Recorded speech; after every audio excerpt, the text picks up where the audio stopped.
New Year na, 2026. Sabi nga ni Debra, matanda na kayo. No, so, kung babalik po tayo, nakita po natin that God has been faithful. Amen. Napakatapat po ng Panginoon sa atin. Bagamat many times hindi nga po tayo tapat. Pero I believe na extra yung reward ng mga tao at mga anak niya na tapat. Makikita naman natin yun, di ba? Pero sa biyaya po ng Panginoon, nakita po natin yung kanya pong katapatan sa buhay po natin sa lahat ng area ng ating buhay. At kaya nga po ito, nataon po tayo sa alanganing petsa.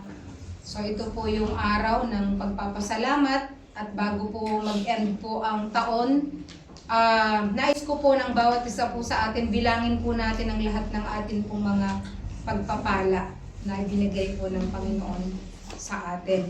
So yung naisip ko po na verse for today ay matatagpuan po sa Ephesians chapter 5 verses 15 to 17. Paulit-ulit na lang tuwing taon, taon-taon, nababasa po natin ang mga verses na ito bilang paalala po sa atin. And I believe na meron po tayo laging matututunan sa salita po ng Diyos. And sa umaga pong ito, sabi ko lang, ano bang pamagat ng sermon? Prepare you for the year 2026. Yun lang po ang aking inilagay. At meron lang pong 3 points. And makikita rin po natin doon sa 3 verses po na iyon. So, Ephesians 5:15 to 17. So kapag sinabing so then, meron po yan kasing mga nauna na mga statements na sinulat si Apostle Paul dito po sa chapter 5. Marami po siyang exhortation, marami po siyang sinabi dito tungkol po sa kung paano natin dapat imitate si God, no? So ang sabi niya dun sa verse 15, therefore, sa ibang translation, so then, be careful how you walk, not as unwise people, but as wise, making the most of your time, because the days are evil. Therefore, do not be foolish, but understand what the will of the Lord is. So yung una po dito ay your walk. God wants us to be focused with our walk. Doon po kasi sa King James Version, ang sabi doon ay walk circumspectly. So ito yung word na hindi na po natin ginagamit. Old English po kasi siya, no? Pero yung kapag nakita nyo po yung salitang walk, it always refer to lifestyle. So kapag sinabing walking with God, ibig sabihin how your life shows that you are obeying the Lord. So yun yung walking, it's a lifestyle. So when you see the word walk, ang lagi pong nire-remind sa atin dito ay yung ating pamumuhay bilang isang mananampalataya. Kasi po itong chapter 5 ng Ephesians, actually buong book na ito, actually ito po ay sinulat ni Apostle Paul sa mga taga-Efeso, sa mga mananampalataya na. So ito pong bilin ni Apostle Paul ay para po sa mga mananampalataya na, hindi po sa hindi mananampalataya. So nire-remind niya po tayo, dahil kasama po tayo dito ng mga mananampalataya, na sabi niya, be careful how you walk. Sa maraming pagkakataon, kaya po tayo nadudulas, kaya tayo nadadapa. Ako maraming times nadudulas po ako sa metro, nahuhulog sa hagdan. Naranasan ko na rin po yan, kahit na wala pa ako sa edad na nakagaya nyo, kasi matandanda na kayo, sabi ni Deb. No? Pero, once na nadudulas, no, yun ang, bakit po tayo nadudulas, nadadapa, nahuhulog? Kasi hindi po tayo careful. No? Ngayon, kapag naranasan mo na paano mahulog, nahulog sa hagdan, ito po yung number 1 na iniingat-ingatan ko dahil nahulog na po ako magmula sa 3 palapag ng hagdan, dire-diretso hanggang sa baba na naranasan ko po ito. So yun na po yung time na iniingatan ko, tinitignan ko, no? Yung being careful, no? Kasi alam mo na yung consequence pag hindi ka careful, no? So ito po yung walking circumspectly, being focused kung paano ka maglakad. Nasubukan ko din yung nakatakong ako, naglalakad ako, naipit yung takong doon sa butas. Hindi ko alam paano ako lumabas, no? Hindi ko alam paano ko iangat. Nasubukan ko rin po yun, no? So ngayon, lahat na lang ng bagay, tinitignan ko kung paano ako lalakad. Kung meron ba dyan butas dyan, meron ba dyan merong kalat, or merong something na pwede akong ma-stumble. Ito po yung sinasabi ni Apostle Paul. So, it is a pathway that you are on, yung lalakaran mo. It's how you are living your life day by day, yung pamumuhay po natin. And it's also the direction that you are traveling. Saan ka patutungo? Yun po ang ibig sabihin ng walk, no? Hindi lang yung pathway kung nasaan ka, hindi lang yung pamumuhay mo araw-araw, kundi kung saan ka patungo. What direction, to what direction are you traveling? Kasi alam nyo po, your life tomorrow is the result of the small decisions that you are making now. So yung pong mga desisyon natin na ginagawa natin araw-araw, it will affect kung ano po ang magiging buhay mo in the future. Kaya nga tayong mga kabataan, napakahalaga po yung mga desisyon na ginagawa natin sa ating mga buhay ngayon. Kasi hindi pareho ang ngayon at bukas. Pero kapag nag-i-invest ka sa ngayon ng magagandang decision sa buhay mo, ito po ay napakalaking investment sa'yo. Yung return of investment na sinasabi sa iyong kinabukasan. Therefore, we have to walk carefully. So, ang ibig kong sabihin doon, walk accurately or precisely. Yun ang tinutukoy po ng King James, no? Yung circumspectly. To be careful, ano pa? To consider all the circumstances and the consequences. Yun ang ibig sabihin ng walking carefully.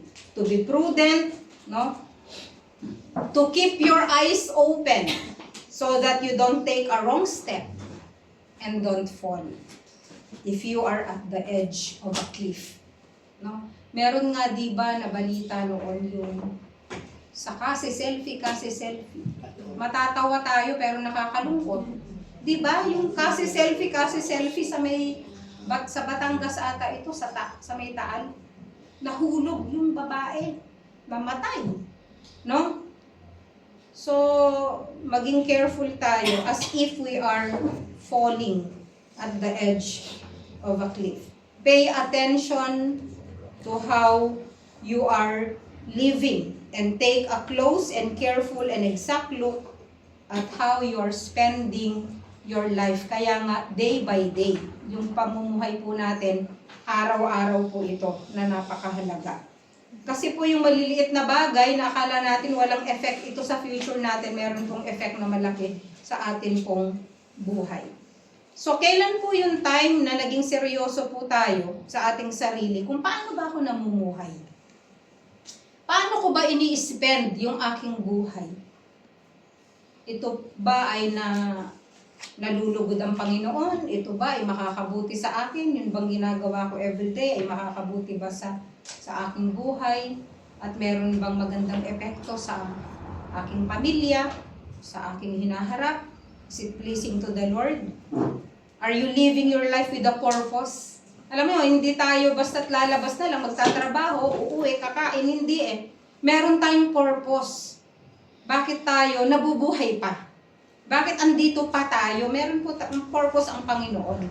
Now, are you living your life with focus? Saan ka ba nakafocus? mag-ipon na lang ng pera? Ganun na lang? Mag-accumulate na lang ng mag-accumulate ng staff? Ganun na lang ba yung buhay natin? No? Bilang mananampalataya, hindi lang kasi yun ang plano ng Diyos sa buhay natin. Tinawag niya tayo bilang missionary. Kaya nga ang sabi niya, dito sa verse 16, making the most of your time because the days are evil. No?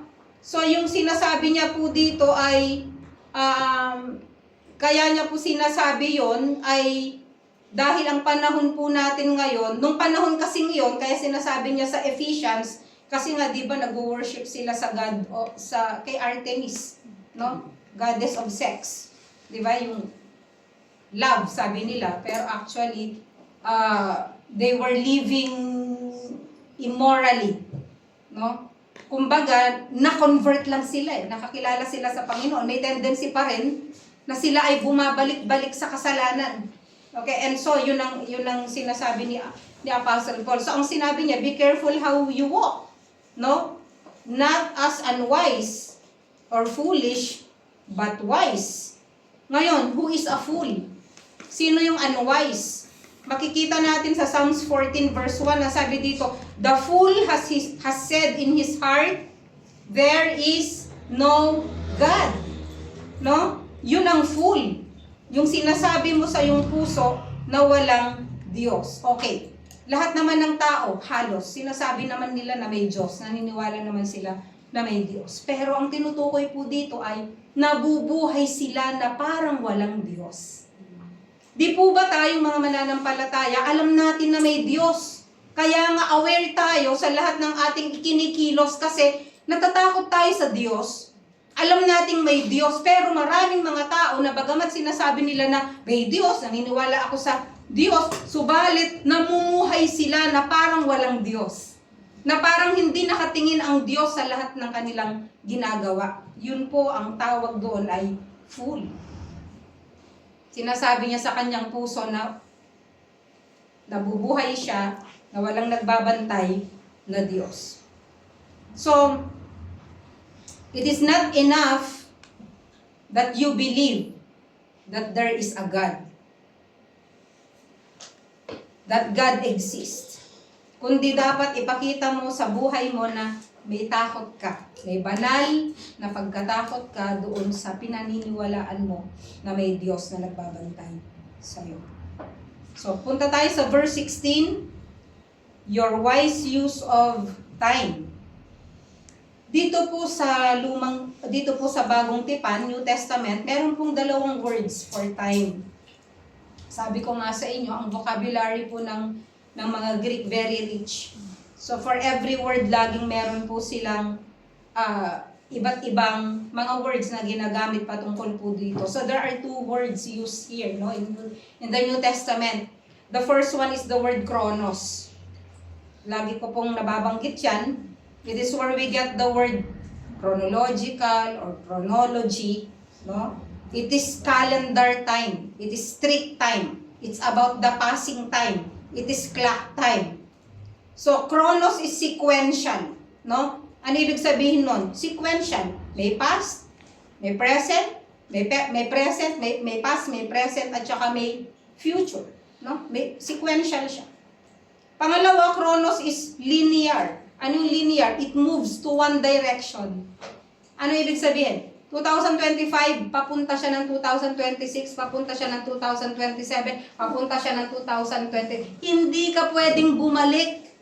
No? It's linear. Isa lang ang direction. That is time. That is chronos. No? Kaya nga pag calendar time, hindi ka pwedeng bumalik sa 2024 kahit may time machine ka pa. Nabunga ng imagination. No? Saan pa galing yung chronos na yon? Kasi according sa Greek mythology, di ba merong God na ang pangalan niya ay Kronos. Hindi Cronus iba kasi si Cronus, yung father ni Zeus. Itong Kronos na ito, he was a short god with a muscular legs and winged heels, and he was really fast. Na kapag dumaan siya sa'yo, hindi mo siya mahuhuli. Kaya doon po nanggaling yung chronology. Ibig sabihin, pag dumaan, hindi mo na yun magagrasp. No? Ibig sabihin, ganun siya kabilis. Yung si God, small God, Chronos. At Chronos is not just sequential, it's not just linear, but it also quantitative.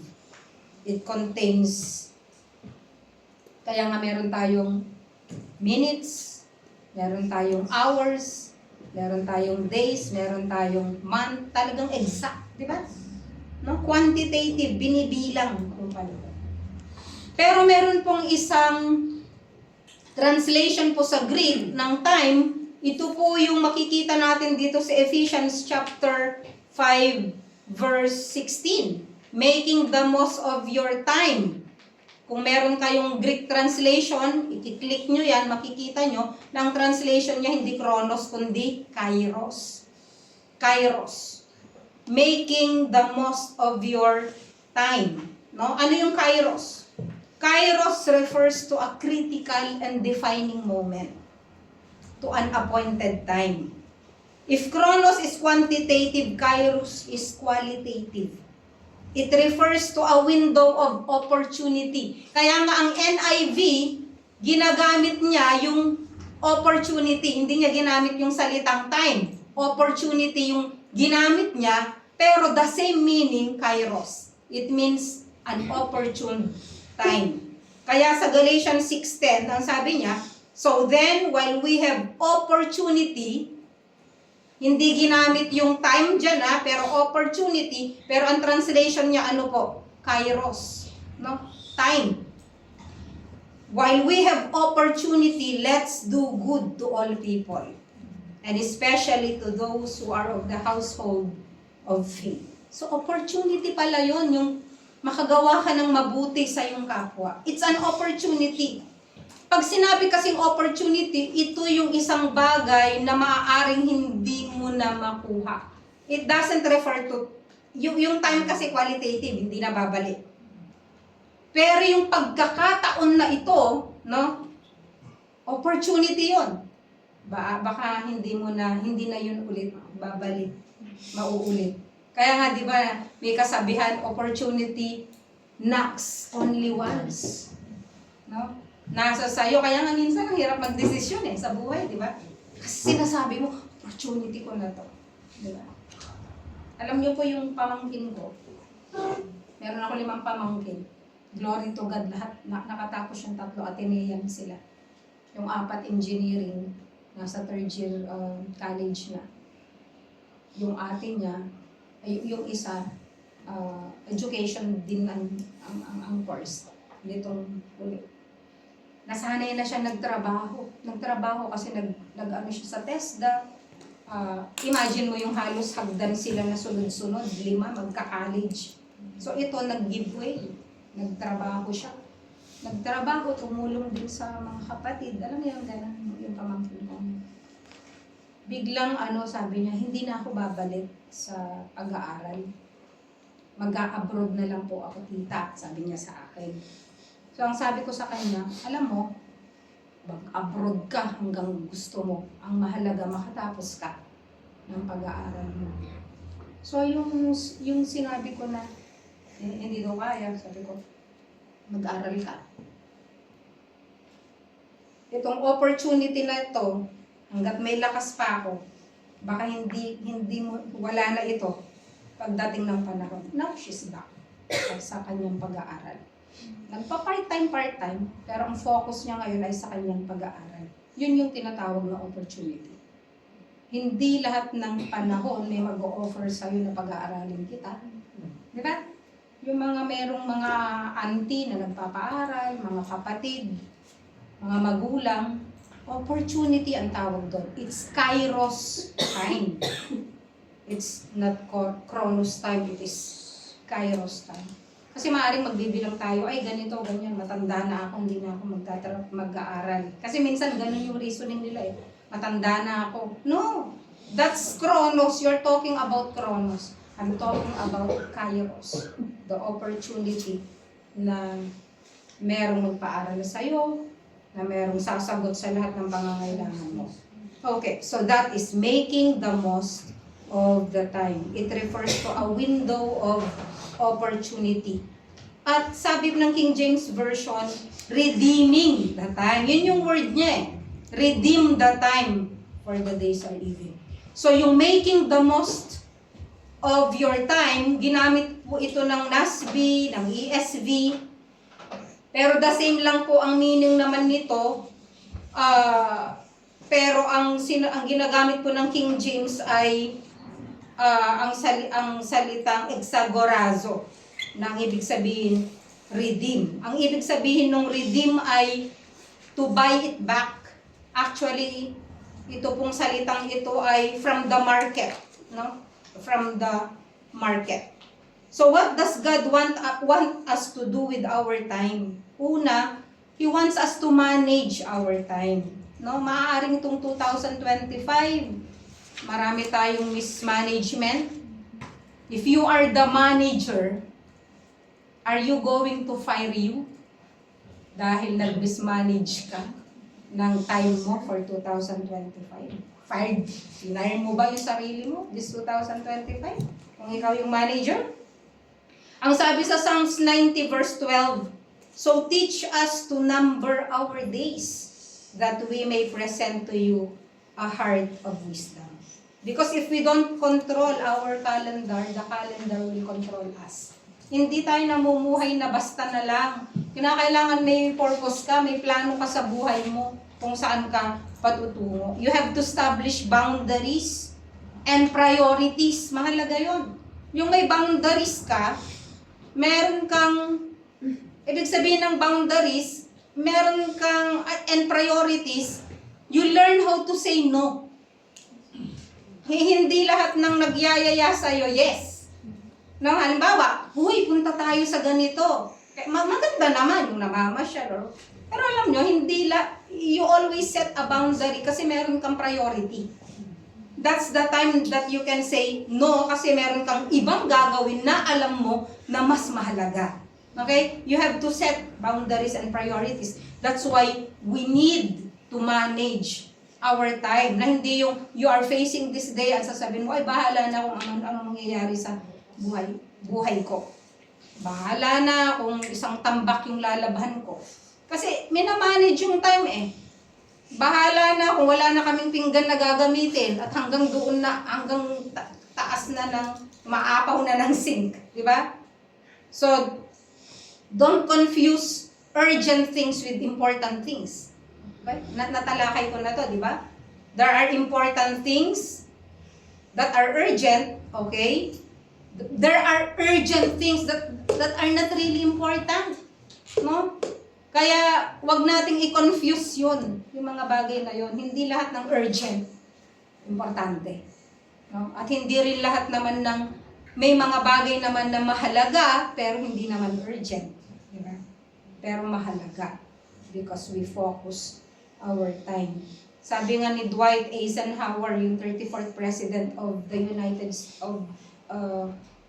of USA, sabi niya, what's important is seldom urgent, and what is urgent is seldom important. Okay? So, anong gusto pa ng Lord sa atin? Make the most of our time. Or yung sinabi ko nga kanina, na redeem the time, exagorazo. It means to rescue. Kaya nga yung word na redeem, it is a salvation word. Di ba? Redeem. Redeem the time. Okay? It means to rescue from loss. To buy up, to purchase, to set free by means of purchase. Yun ang ibig sabihin ng redeem or make the most, no? So salvation word yun, no? Pero originally, it is a word from the marketplace. Kaya nga yung redemption sa atin ng Panginoon, di ba? When He died on the cross, He redeemed us from the power of darkness. Kasi ang tao, nung nagkasala, ang nagmay-ari sa kanya, ang dyablo. And Jesus bought us back, no? By His precious blood. Yun ang pinambili niya po sa atin. Kaya napakahalaga, He bought us back. So yung word na ginagamit po dito na sa time na ito ay exagorazo. It means you redeem the time. No? Yung wag mong you rescue. Ayun. Parang okay. Ito yung Sunday morning, I have to rescue it. Baka mapahamak siya. Baka ma-misspend. Okay? Yung hours, yung minutes. So we get up in the morning, we face a new day, and then maaaring yung araw na yon ma-waste. Pag nagtamad-tamaran ka, di ba? Meron kang on-call, imbes sana na meron kang kita, dahil tinatamad ka, sumandal ka, di nawala yung kita. Alam nyo, wasting your time is wasting your money. Alam nyo yun? Oo, kaya nga tayo binabayaran by time eh. Kapag winaste mo ang time, you waste also your money. So, your time should be redeemed sa araw na yon. No? Rescue it and make sure that you make the best use of it. Yun po yung idea doon. No? Yung buying it back. So why should we make the most of our time? Because the days are evil nga. So the issue here is also about good and bad, righteousness and evil. Kaya ulitin ko, kaya nga sabi sa Psalms 90 verse 12, teach us to number our days, that we may present you a heart of wisdom. Turuan nyo kami, Panginoon. It's a prayer. Prayer ito ni Moses. No?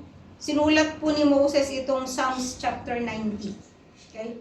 Kasi akala natin si David na lahat ang sumulat ng Psalms eh. Actually, yung Psalms 90, sinulat po ito ni Moses. So, siyang nag-pray dito na sabi niya, teach us to number our days. Ibig sabihin, ng number of days, parang kapag tinaningan ka, kunyari, hanggang bukas na lang ang buhay mo or 2 days na lang yung buhay mo, you are numbering your days. Yun ang ibig sabihin mo. Tulungan nyo kami na kwentahin namin ang aming buhay. Hindi yung birthday eh. No? Kundi kung ilan pa yung natitira sa buhay mo, ang hirap nito. Hindi naman natin alam kung ilan pa yung natitira sa buhay natin. Kaya yun po yung prayer ni Moses. No? For us to realize the brevity of life. Na ganun lang kaikli ang buhay. Kaya nga, napakahalaga na nagbibilang po tayo. Hindi lang po yung birthday natin kung ano ba yung pwede kong gawin sa mga natitirang years ng aking buhay. Aaminin ko na nga, I will be 57 this January. Bata pa din. But I have been saved since 18 years old. So, kung kukwentahin ko yung time na ito na nakakilala ako sa Panginoon, 39 years. 39 years na akong nakakilala sa Panginoon. Ngayon, ang tanong ko, kasi kung minsan nagninilay-nilay ako, ang tanong ko, anong ginawa ko? Doon sa 39 years. 39 years na binigyan ako ng opportunity ng Panginoon na maglingkod o spend ko yung aking Christian life. Kasi, aaminin ko rin naman, hindi naging consistent. Di ba? May time nga na tumakas nga ako. Di ba?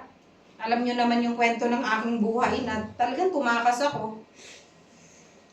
At hindi ko na maibabalik yun. Yung years na yon na sinayang ko na instead na ginagawa ko yung paglilingkod na gusto ng Panginoon sa buhay ko, in-spend ko sa iba. Maaaring hindi naman sa sin, pero hindi dun sa kalooban niya. Hindi yung pinapagawa niya sa akin. So yung 39 years na to, ano kaya ang nagawa ko na naaayon doon sa kalooban ng Diyos sa buhay ko? Paano ko kaya na-spend yung aking prayer time? Sa 39 years na yun, ilang minuto kaya yung nag-pray ako or ilang oras? Sa 39 years na nakakilala ako sa Panginoon, ilang kayang araw doon yung nagbasa ako ng kanyang salita? Ilan kayang araw doon yung kapag kukwentahin ko ay nakapagbahagi ako ng salvation sa ibang tao? Kinukwenta ko. Ano kaya yung ginawa? Rewardable ba yun? No? So yun po yung mga opportunities, no? And what are we doing with the opportunity na binigay ng Diyos sa buhay natin bilang mananampalataya? Bilang mananampalataya, may pinapagawa po ang Diyos sa ating buhay. Alam nyo ba na may mga opportunities for ministry ngayon that will be gone tomorrow? Kaya kapag kayo ay binigyan ng opportunity to serve the Lord, opportunity for ministry, mahalin ninyo. At maging tapat po tayo. You know why? Kasi maaaring hindi na yun babalik. Hindi na yun babalik.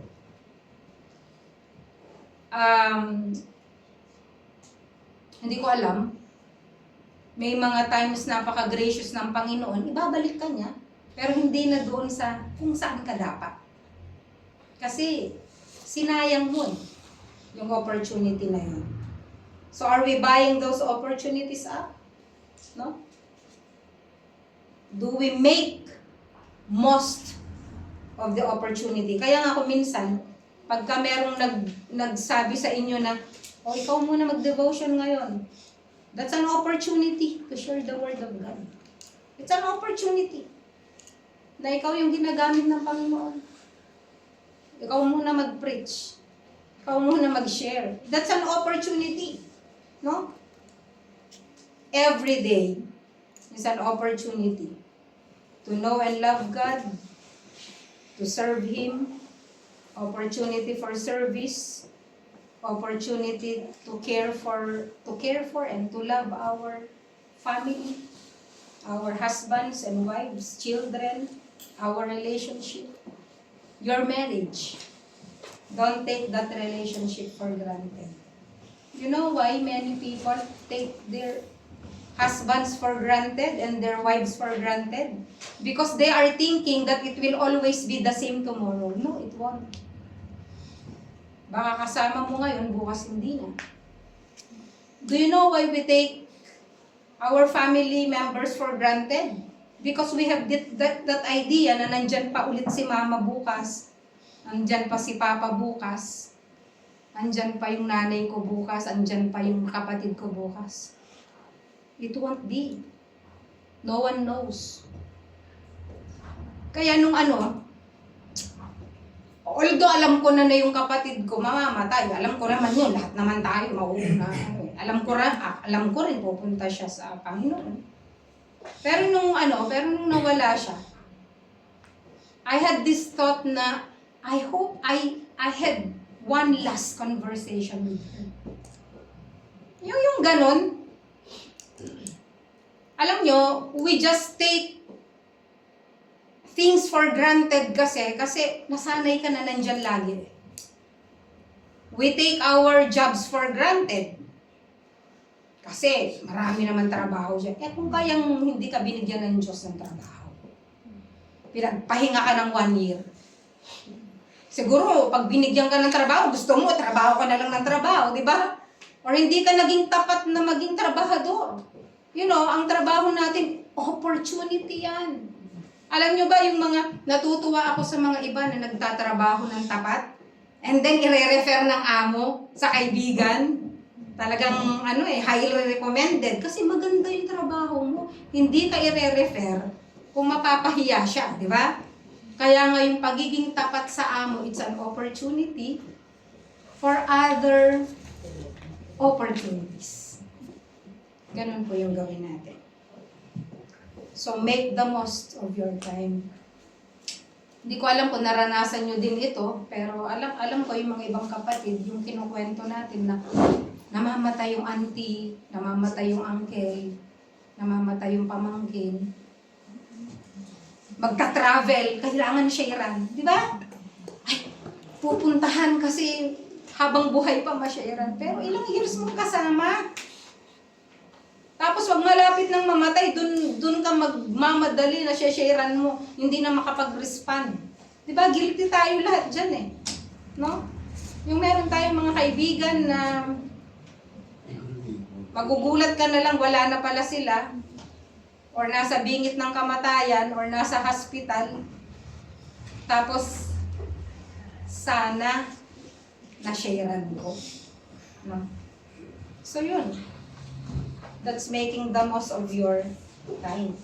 Living as if each day was the first and the last day of your life. Alam nyo, kapag last day mo na, di ba?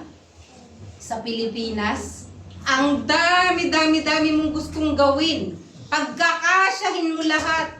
Kung pwede lang sa isang araw, pero pag bago kang dating, halos tatamad-tamad ka na magbisita sa mga kamag-anak. Pag malapit ka nang umalis, hindi ko pala nadalaw si auntie ganito, hindi ko pala nadalaw si ganito, hindi pala kami nagkita, hindi ko pala nagawa yung dapat kong gawin. Di ba? Kasi nga, marami kang pinalampas na opportunity na magawa yung mga bagay na dapat mong gawin. And so, we have to live as if each day was the first and last day of your life. Pangalawa, understand that every day is a gift from God. And in turn, choosing to rejoice. And be glad in it, magpasalamat sa Diyos na may panibagong araw. Hindi yung gigising ka, agagalitan mo lahat ng mga makikita mo, sisipain mo yung pusa, no? Init ang ulo mo. No. Every day is a gift from God. Kaya nga, di ba sabi niya, this is the day that the Lord has made. We will rejoice and be glad in it. Why? Because that day, maaring hindi na babalik. No? Kasi nga linear, pasulong. Hindi yan paurong. Yung isa, nagmumove siya in one direction. Discern the prompting of the Holy Spirit. Kung anong pinapagawa niya sa araw na yun, gawin mo. Pag pinaisip ng Lord na i-message mo si ganyan, i-message mo, kahit di mo siya dating mini-message. Oo. O kaya, may maisip ka, makipagkita ka sa taong ito, kahit matagal mo na hindi nakita, makipagkita ka. If it is the prompting of the Holy Spirit. Why? Yun ang pinapagawa ng Diyos sa'yo. Discern the prompting of the Holy Spirit. Next, recognize those holy moments. Those learning moments, those defining moments laid before us. May mga moments na merong gustong ituro ang Diyos sa'yo. Seeing and seizing the God-given opportunities. Marami po ito. And being fully present now. Are you present now? Amen. Amen. Dapat present ka sa araw na yun. Hindi yung di mo alam anong nangyari sa araw na, ano kasi nangyari kahapon? Bakit? Hindi mo, kumbaga sa pagkain, lunok ka ng lunok. Hindi mo nalasahan yung pagkain. No? Pero kapag ka dahan-dahan, ine-enjoy mo, alam mo yung lasa ng kinakain mo. Sometimes ganun ang ginagawa natin sa araw natin. Ano kasi nangyari kahapon? Kasi nga, wala kang time na in-appreciate mo yung mga pangyayari kahapon. Kaya hindi mo na maalala kung anong nangyari kahapon. Okay? Pangatlo, verse 17, ang sabi dito, so then, do not be foolish, but understand what the will of the Lord is. You have to understand kung ano ang kalooban ng Panginoon sa iyong buhay. No?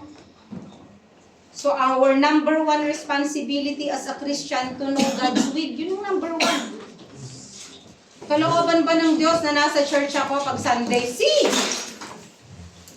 Tinatanong pa ba yun? Understanding of the will of God comes from a knowledge of His Word. Malalaman mo ang kalooban ng Panginoon at kung nangungusap siya sa'yo, number one, sa salita niya. No? If we don't know His Word, we will never know His will sa ating mga buhay. Don't take His Word for granted. Merong word ang Lord for you for each day. Meron at meron siyang mensahe para po sa bawat isa sa atin. Sometimes we complain that we do not receive a text message. Pero yung phone natin naka-off. May message. May incoming message that you are about to receive. Kaya lang, naka-off yung cellphone mo. Bakit ka mag-expect ng message kung naka-off din yung Bible mo? Kung nakasara yung Bible mo? No? Kaya kinakailangan po natin na laging basahin ang ating mga Biblia. Kaya nga po itong kanina po sa mga nahuli, meron na po tayong Bible reading plan, nandun po kay Sister Hannah, dinistribute niya po. Ito po yung babasahin natin ulit, pang 5 round na po tayo. Babasahin ulit natin ang Bible sa loob ng 1 taon. So meron doon guide kung anong araw, kung anong chapters ang ating babasahin. Mag-start po tayo, I'm challenging you. Magbabago po ang pananaw nyo, mababago ang buhay nyo, ang lifestyle nyo, kung seryoso kayo na nagbabasa ng kanya pong salita. Nasa Revelation na po tayo ha, baka mamaya, hindi nyo alam. Nasa Revelation na po tayo. So malapit na pong magtapos, pero may mga remaining mga chapters pa rin po sa Book of Revelation na pwede natin ihabol sa pagtatapos po ng taon na ito. And so, maikli lang po ang message. Sabi ko nga, God wants us to watch our step. God wants us to use wisely our time. And God wants us to know His will. So, maaaring sa taon ng 2025, marami kang nasayang, no? Pero, by His grace, hingiin po natin na itong 2026 ay maging maayos po yung ating pagmamanage ng ating pong time. So, if you are a Christian, ang tanong ko po sa inyo, how well did you manage your time sa 2025? How did you redeem the time last year? Sabihin ko ng last year, kahit wala pang 2026. How is your prayer life? How is your word life? How is your witnessing life or your evangelism? And how is your church and fellowship life? Ilang beses kang nagpunta sa church sa loob ng 1 taon? Pag-birthday mo lang ba? Minsan nga, hindi birthday, wala. Kung curious po kayo kung ilang beses kayo nagpunta sa church sa loob ng 1 taon, tanungin po natin ang secretary, may attendance po tayo doon. No? Pero yun lang po yung point ko. Gaano kadalas yung pagpunta po natin sa church? Minsan lang. No? Minsan lang. And if you are listening to this message, kung ikaw ay naka-online, no? At hindi mo pa sinurrender ng buo ang iyong sarili sa Panginoon, ang sabi sa 2 Corinthians chapter 6 verse 2, at the acceptable time, that is Kairos, I listened to you. And on the day of salvation, I help you. Behold, now is the acceptable time. Kairos, ang translation ko doon. Behold, now is the day of salvation. It means there is no promise for tomorrow. Kung hindi mo pa sinusurrender ang iyong sarili sa Panginoon, hindi mo pa siya tinatanggap sa iyong buhay as Lord and Savior, ni-encourage ko kayo na isuko na natin ang ating buhay sa Panginoon. Tayo po ay manalangin. Ama namin na makapangyarihan sa lahat, salamat po sa time na binigay niyo po sa amin. Tulungan niyo po kami, Lord, sa inyo pong biyaya, hindi po namin makakayanan na maging tapat sa kung paano po namin gagamitin ng punong-puno po ng karunungan ang time na nasa aming harapan. Lord, we pray na ito pong 2026, ano man po yung kakaharapin po namin, tulungan niyo po kami. We trust in you. We know, Lord, that you are faithful. Tulungan niyo po kami, Panginoon, na nalampalataya sa inyo, magtiwala sa inyo, at manangan, Lord, sa inyo pong kalakasan. Thank you, Lord, for this church. Thank you for Rema family. At sa lahat po ng Rema churches, Lord. Salamat po sa pagpapala na patuloy na ibibigay niyo sa buhay ng bawat isang bawat pamilya. Ito ang aming samot dalangin sa pangalan ni Jesus. Amen. God bless you.